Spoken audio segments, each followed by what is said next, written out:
থেকে ভারতীয় জনতা পার্টির সংসদ হলো সেদিন থেকে ওই নিয়ম পাল্টে গেল। আর সংসদকে রোগী কল্যাণ সমিতির কোনো দায়িত্ব দেয়া হলো না এবং আমরা কাজ থেকে বঞ্চিত হলাম।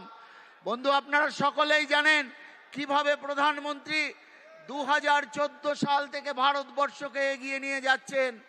আমাদের যে মৌলিক চাহিদা, আজকে কথা ভাবতে হবে, স্বাধীনতার 75 বছর হয়ে গেছে, কোনো প্রধানমন্ত্রী ভাবেনি আমার মা বোনের সম্ভ্রম রক্ষা করা প্রয়োজন। তাই তো আমার প্রধানমন্ত্রী নরেন্দ্র মোদী, তিনি প্রধানমন্ত্রী হওয়ার পর প্রত্যেক বাড়িতে শৌচালয়ের স্বপ্ন শুধু দেখেননি, তা তৈরি করে দেখিয়েছেন। তার স্বপ্ন ছিল প্রত্যেক গরিব মানুষের বাড়ির মাথার ছাদ হবে। কিন্তু বন্ধু, শুধুমাত্র কয়েকটি রাজ্য যারা আমাদের বিরোধিতা করছে,